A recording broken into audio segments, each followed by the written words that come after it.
Couple questions. Quite a few questions. Sorry, Bob. Now we're going to have this new Department of Public Service, correct? Yes. And this new Department of Public Service, they are in charge of auditing LIPA and auditing PSE&G? Auditing LIPA. I believe it's And PSEG, yes. Okay. Auditing, among other things, yes. All right. And in order to accomplish this, that number one, going to have to hire support staff for the Long Island office. Do you know how many people they're going to have to hire? Not offhand. You're probably talking about several dozen, I would guess, to perform to perform adequately. And does that include the auditors? Yes, includes Or everybody. are they going to go out and hire consultants for auditing? Well, they could hire from the outside if they wanted to. It's their choice. And what's going to happen is these auditors, we're going to have to pay salaries, we're going to have to pay benefits, and we're going to have to pay retirement for these couple dozen people, correct? Well, this is all coming out of the existing 18A assessment, which LIPA is currently, and LIPA customers are currently paying. Okay. That's where the funding comes from for the DPS Long Island office. All right, well, we'll get to that too. And then also what happens now is this new department is also in charge of arbitration. So if a customer dispute occurs, right, so now we're going to have an audit department and we're going to have an arbitration department of this new Department of Public Service, correct? I don't know that I would call it an arbitration department. They're going to have people who will be able to help resolve customer disputes or problems. And how many of these people are we going to projected to have? I don't have any number on that. And do we know how many arbitrators we project we'll need to have? And again, we're going to have to pay them salaries. We're going to have to pay them benefits. We're going to have to pay them retirement benefits. We're going to have to give them support staff. So that's even going to be bigger. Would you agree with that? I'm not sure what you mean by arbitrators. Will there be a staff? Yes. They will be paid for through the 18A assessment. It will cost Long Island ratepayers nothing more than they're paying today. Okay. But remember, we already pay 18A assessments on Long Island. Okay, I understand that. But what we have is now we have auditors that are going to audit, and we have here customer disputes. We have arbitration that what happens is we're going to pay for that also. And this is something we don't have right now with LIPA. That's correct. Okay. So this is an additional bureaucracy we're creating. Well, if you want oversight, and if you want customers to be able to resolve their disputes with LIPA, and if you want all the things that people have talked about that this bill provides for, then you have to have people to do that, and you have to pay those people. Okay. Now, if you go to page 3, and you go line 15,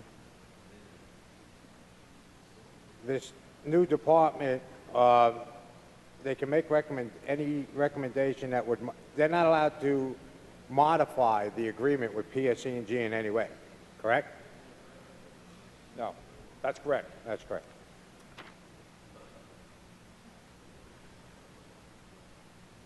Backing up for a second, remember that LIPA itself will be significantly reduced in terms of personnel. Okay. And so any additional personnel you may have in a DPS office are likely to be fewer than the number of people who will be eliminated from LIPA itself. Well, let's talk about that. Right now, what happens is under this legislation, LIPA, it says that they will hire the minimum amount of staffing that they will need. To maintain an efficient operation, yes. Right, is that true? And the one that decides how many people they need is LIPA. Would you agree with that? Sure. So LIPA can actually say that we think our minimum staffing is, we have 100, but we think we need 150. And there's nothing in this bill that would prohibit that, is there? Well, you know, I think let's remember that all of this comes back down to the accountability issue, to the oversight by those in elected office, including the governor, to the appointments that are made to the LIPA board, all of which will be accountable for adhering to the terms of this legislation and to the contract that is negotiated with PSEG. So I think that if they do not do that, that there are certainly sanctions that are available, including removal of LIPA board members, among others, and intervention by those of us in the legislature or the executive. Okay, let's go back to the audits. Now, when they do the audits, all right, they will submit a report to LIPA or to PSE&G. To the public. And to the public, but PSE&G doesn't have to really act on their audits, do they, under this? What do you mean by act on their audits? It's not binding. These are just recommendations. Well, And this legislation provides for the ability to terminate the contract, which is something else that LIPA has never had with any of its contractors. They've had 10-year contracts, first with Keyspam, then with National Grid. They never had a provision like this that's in this bill, which allows for the termination of a contract and which also allows for penalties of up to $10 million for imprudent costs. If PSEG, in this particular case, let's say there's a storm and PSEG spends money after the storm to make repairs and do whatever they have to do, but their costs are imprudent, there will be a review of that, and they can pay up to $10 million as essentially a penalty, and their contracts can be terminated for poor performance. And poor performance includes a range of things. That includes customer satisfaction, for example, a measure of customer satisfaction, as well as their performance in all ways. And so this is something brand new that LIPA has never seen before.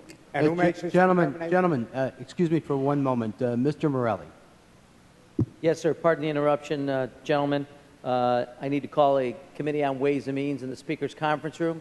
Mr. Farrell is going to lead folks out. If you could call that, Mr. Speaker, I'd appreciate it, and go back to debate. Thank you. Thank you. Bob, Committee on Ways and Means. Who makes that determination whether or not, and does it have to be a gross negligence? No. All right. Well, let's try something else. If PSE&G decides that they want to put in a rate increase. They can't. Oh, wait a minute. Under this contract, PSE&G can put in a rate increase. They would have to submit a report to the department. If you read the legislation, they'd have to submit a report to the Department of Public Service. The rate increase would go into place, and what would happen is the new Department of Public Service would hold a hearing in Suffolk County and in Nassau County, and they would put together a report and submit that to PSEG, and they would submit it to LIPA, correct?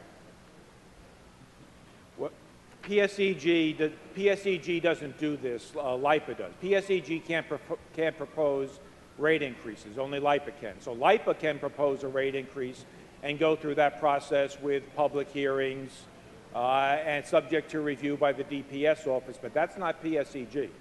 Okay. And, but they could put the rate in, if they put in a rate increase, then what would happen is they'd have the public hearings, but the rate increase would go in place, correct?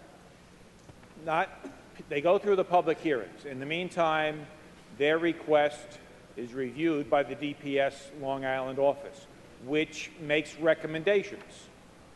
They could agree with the LIPA proposal. They could disagree with the LIPA proposal. The LIPA board then makes a decision. Let's say they decide to go ahead. If they decide to go ahead and it's different than what DPS recommended, in that case, they have to hold another public hearing at which they must justify why they are proposing to do something different than DPS recommended. And at the end of this whole process, it's still subject to judicial review. So I think that's the hammer you're maybe looking for in terms of somebody else from the outside being able to say, okay, you're complying or you're not complying. Okay, what I'm looking at right now is, I think it's on page 10. I'm trying to find the section. I have my notes here.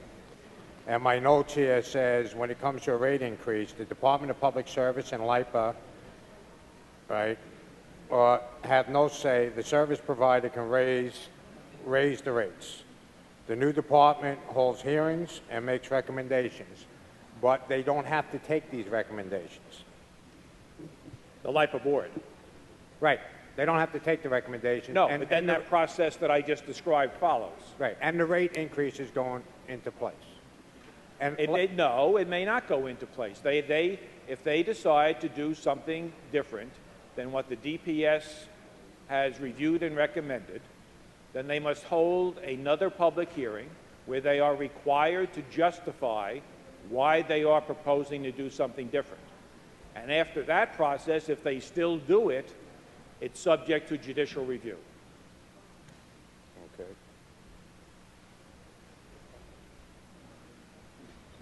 Okay, now, Bob, on our debt, when is our debt scheduled to be paid off now? On our bonds?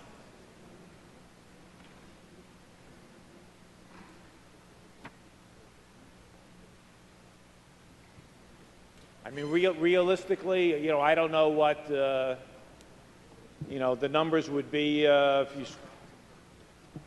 but realistically, they've been rolling over their debt over the years.